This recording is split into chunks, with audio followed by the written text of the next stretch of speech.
Hello and welcome to this episode of Wild, Wealthy, and Liberated. Today we are diving into ancestral wounds transforming into ancient wisdom.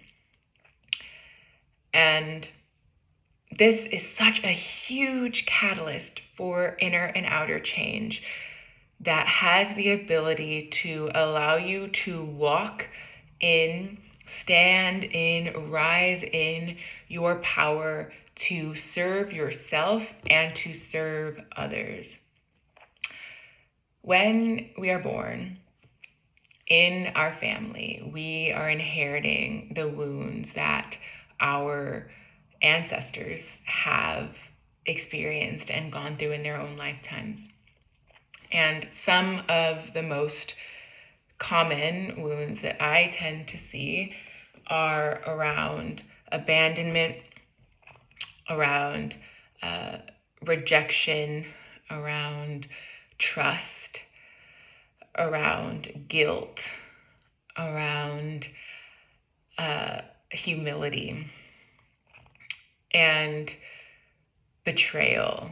Those are some of the most common wounds that, when there have been energetic or emotional imprints that your mother or your father have embodied, that they have unconsciously passed on to you, and so they become ways of relating for you to life and to others.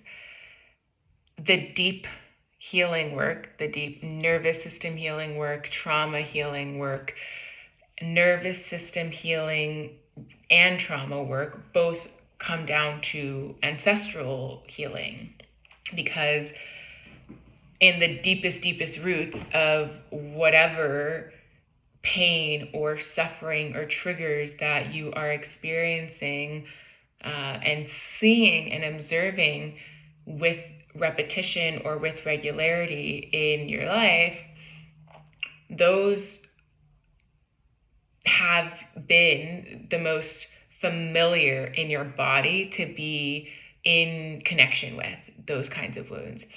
And so you can gain awareness of the things that are triggering different wounds and how the experiences of your life have perpetuated the pain of those wounds existing.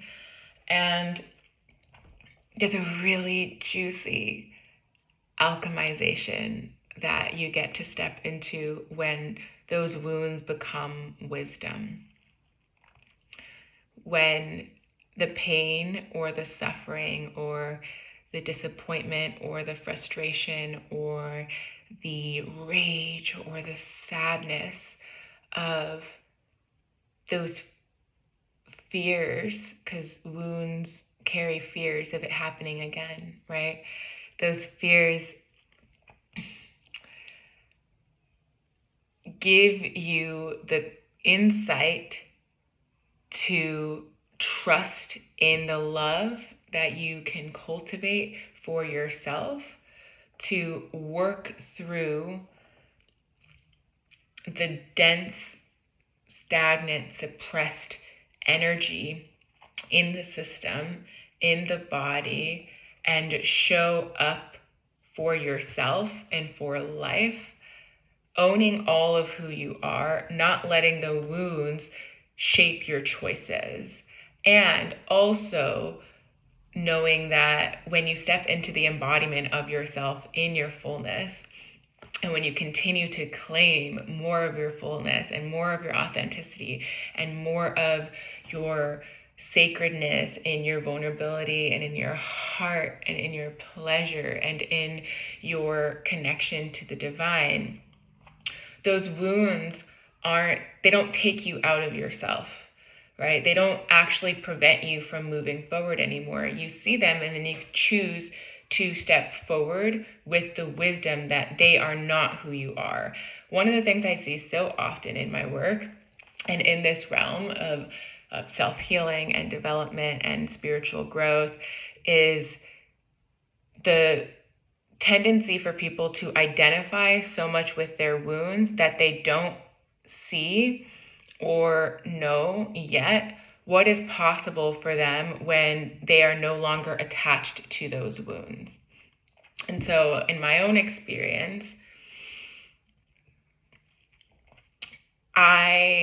abandonment was one of the, and it still shows up, but it was one of the wounds that was so present and so strong for me in my first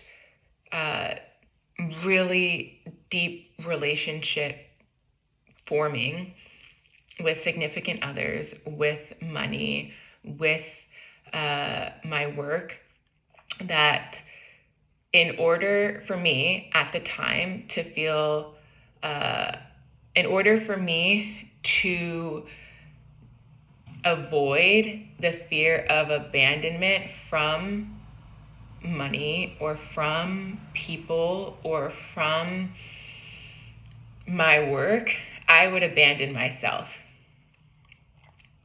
Meaning, I would have boundaries for myself. I would set expectations for myself. And I would choose whatever it was outside of myself over me when it actually came down to the wire.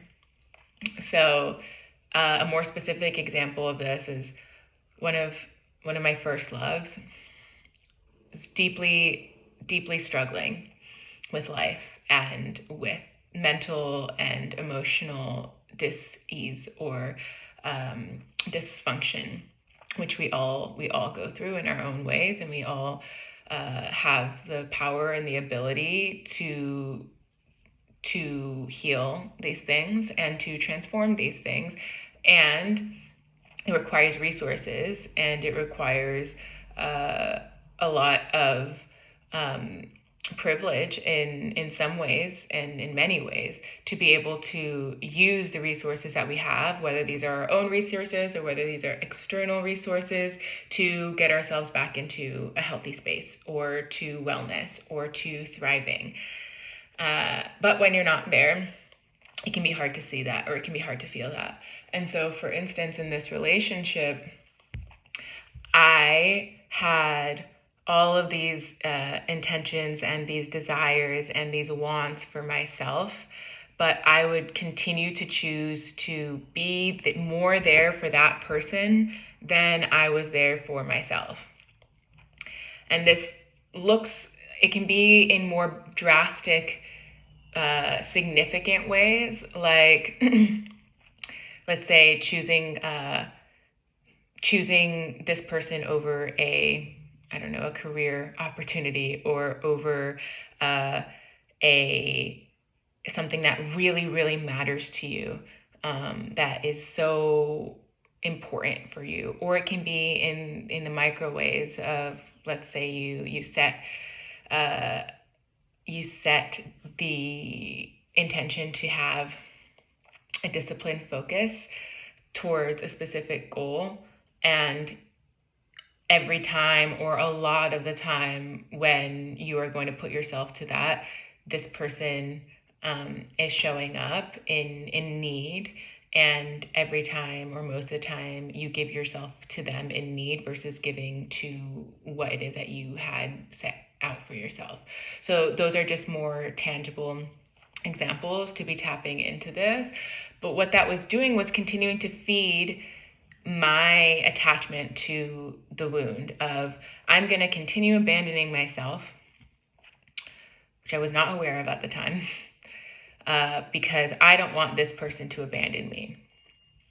And there's a really powerful shift that happens when you create non-negotiables around how you are choosing to show up for yourself as the priority, as the first and foremost, and what that gets to open for you and for your life. And so I'm using abandonment wound because that's the one that I probably have deepest, that I've done so much healing around. But this shows up with all of the different kinds of wounds. The guilt wound is something I witness and I experience, and that one shows up a lot when it comes to people who love to give, right? Who are just like love to give to others, but don't have that same level of ease with giving to yourself. And what happens, my loves, when you decide that your wounds don't have power over how you are showing up for yourself? And there comes resistance with this because it's uncomfortable and it's unfamiliar, and you're breaking a deep pattern here, is that you open yourself to your own wisdom that the wound actually is providing for you.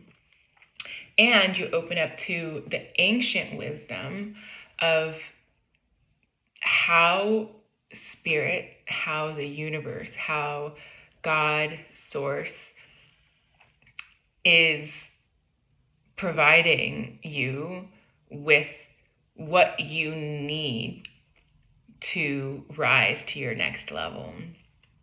Because when we're in the wounds, we're in a survival mode. So all energy is going towards self-preservation, right? But when you shift out of that survival mode, or that like clinging on to whatever safety that you feel you can have while you're in the wound, you then have a freedom in your beingness, a spaciousness, an openness to receive from life, to receive from yourself. And in living in that way, there's this aligned flow of energy that then enters in your system, where the things that you wouldn't have thought were possible for you become your lived reality. The things that you thought you didn't get to have, you didn't get to experience, you didn't get to live, become the embodiment of you in your magic, in your medicine. The wisdom comes from transforming the ways that you were responding in the wound. So where responding in that wound, going back to that example, and the relationship I'm talking about was, I think it was 10 years ago. Yeah, it was 10 years ago. So I've gained a lot from it ever since then. But using that as an example, like the wisdom that I gained from transforming and transmuting the pain of existing in that wound throughout that relationship and relationships that followed, and the relationship that I have to life itself, where I thought, for instance, that life was abandoning me. But again, all of that was rooting from fear of everything external from me abandoning me. So I'm going to do it first. So it doesn't quite make logical sense in some ways, because this is very like primal, instinctual brain. This isn't the part of the brain that is thinking in these higher intellectual ways, right? The kind of intellect that is in God consciousness, that is in cosmic consciousness. And so the choosing of, okay, no matter what, I am not going to abandon myself. What does that look like? What does that feel like? How do I get to show up for that? That, for me, was honoring commitments that I made for myself no matter what, unless I didn't have the actual ability to. So whether that was being more physically active, being more devoted to specific practices that really soothed and replenished my system, whether that was being in my creativity and writing and singing and playing music and dancing, or going out to nature and communing with the trees and the mountains and the air and the fire, whether that was taking myself out for a day of adventure or exploration, whether that was prioritizing time with people that I really care about and love and want to connect more with, all of those were things that when I was abandoning myself, I wasn't giving myself full permission to do or to experience. I was making those conditional, or I was